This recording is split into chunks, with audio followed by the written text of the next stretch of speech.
Halo sahabat cerdas, bagaimana kabarnya pada hari ini?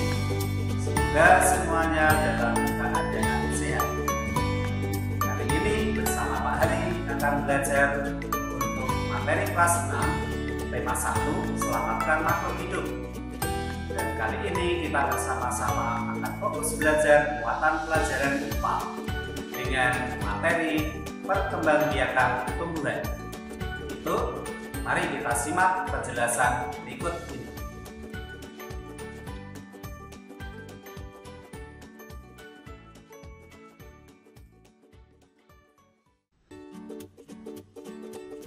Perkembangbiakan tumbuhan.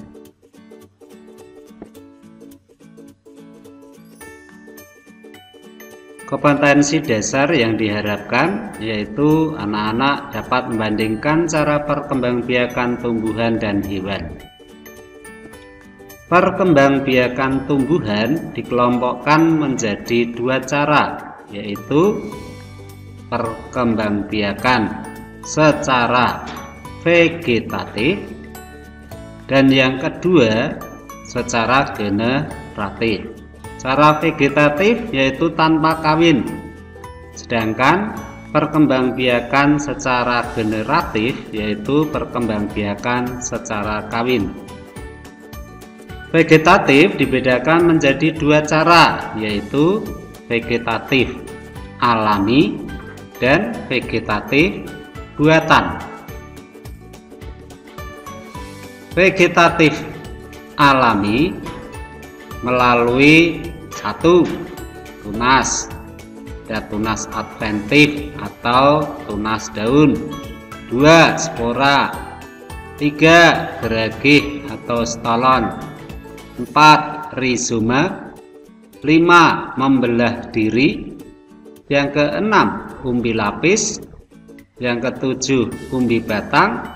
Yang ke-8 umbi akar. Sekarang perhatikan dengan cara tunas.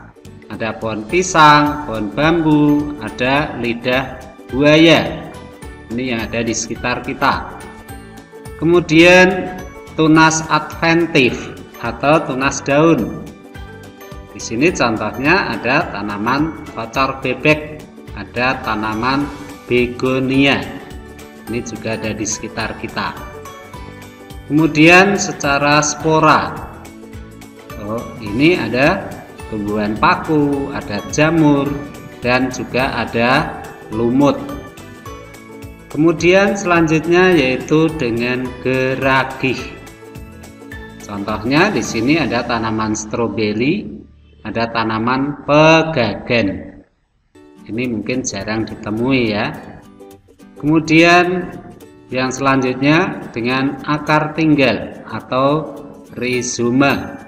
Contohnya ada jahe, ada lengkuas, ada temulawak, dan kunyit.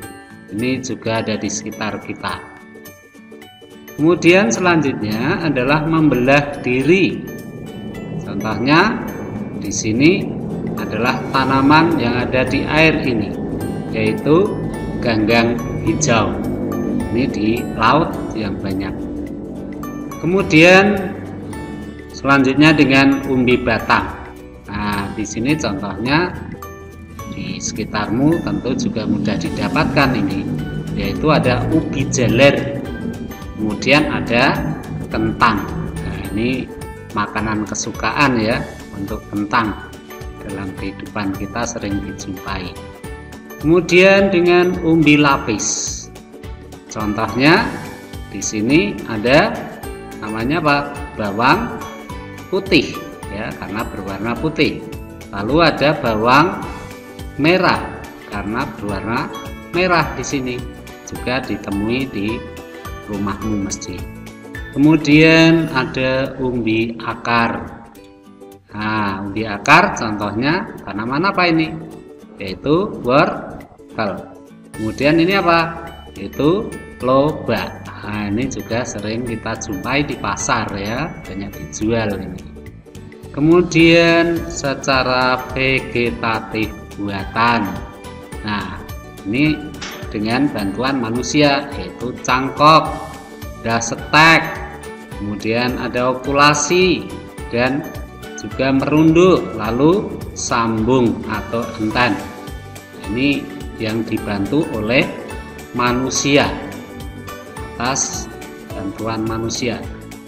Cangkok, nah tumbuhan yang dicangkok di sini pertama dikupas kulit dan kambiumnya dihilangkan, lalu setelah itu ditutup dengan apa? Tanah yang subur, kemudian dibalut, ditutup, lalu diikat, kemudian jangan lupa disirami supaya apa?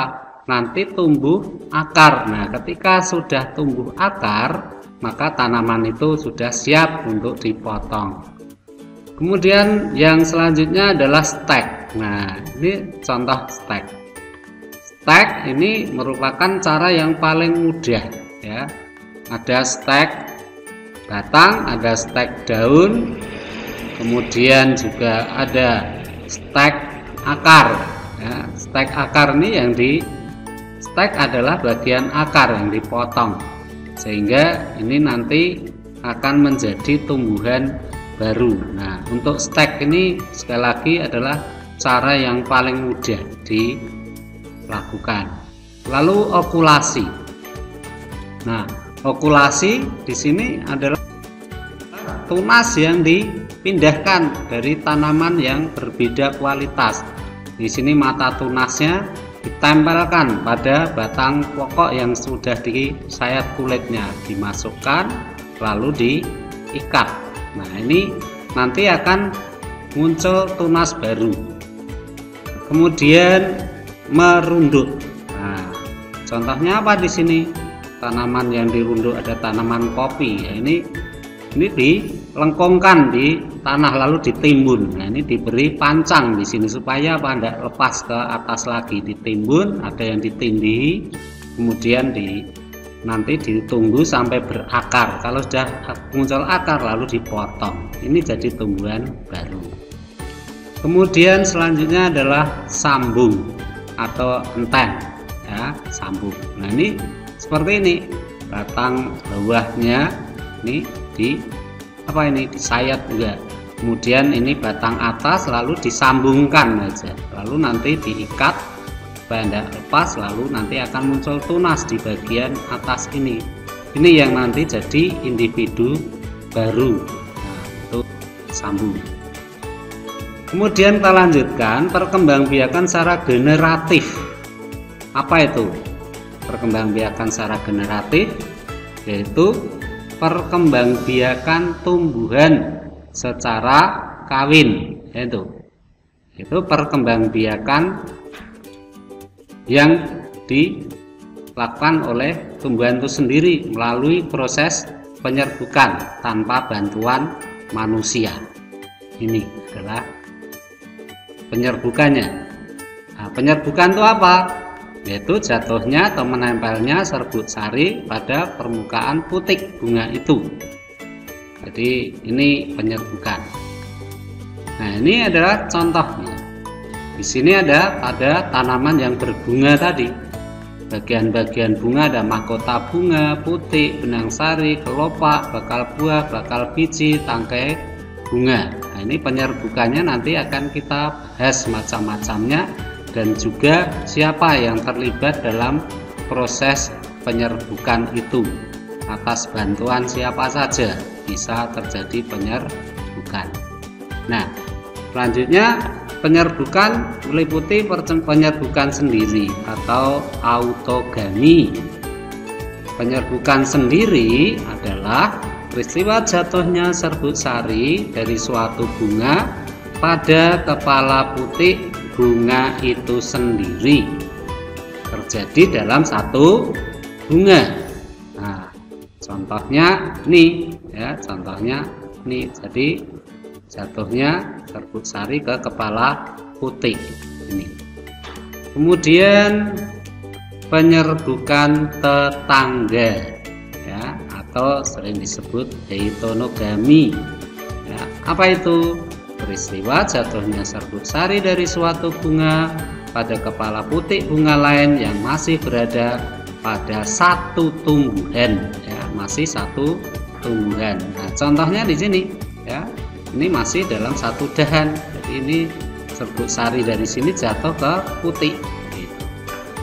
Kemudian penyerbukan silang atau alogami. Apa itu? Penyerbukan yang terjadi saat serbuk sari berasal dari bunga yang berbeda serta pohon yang berbeda dengan putiknya, namun dari tumbuhan yang satu spesies. Ya.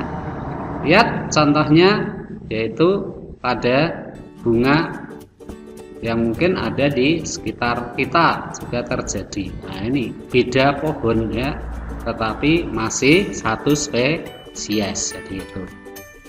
Kemudian penyerbukan bastar atau hibridogami. Apa itu? Penyerbukan yang terjadi antara dua bunga yang berbeda, pohonnya berbeda, tetapi juga beda spesiesnya. Itu. Nah, ini contohnya. Jadi ini beda spesies. Ini dengan bunga yang di sini. Baik, lalu perantara penyerbukan. Yang pertama yaitu penyerbukan dengan perantaraan air. Nah, ini ada pada tumbuhan air, tapi di luar juga bisa saja kalau hujan ya, dibantu oleh air. Nah, ada penyerbukan perantara angin. Ini karena angin maka serbuk sari jatuh ke kepala putik. Lalu perantara hewan. Nah, ini contohnya adalah serangga. Apa ini? Lebah ya, seperti itu. Kemudian dibantu oleh manusia. Nah, ini pada tanaman vanili ya, karena serbuk sari tidak bisa jatuh ke putik, harus dibantu oleh tangan manusia. Maka ini dikatakan sebagai perantaranya adalah manusia. Demikian. Nah, demikian penjelasan untuk pelajaran hari ini. Sekarang sahabat belajar semakin tahu bagaimana makhluk hidup itu berkembang biak, khususnya adalah tumbuhan. Itu mari kita jaga tumbuhan yang ada di sekitar kita supaya tumbuhan itu juga bermanfaat untuk kehidupan kita. Terima kasih untuk belajar bersama pada hari ini. Sampai berjumpa.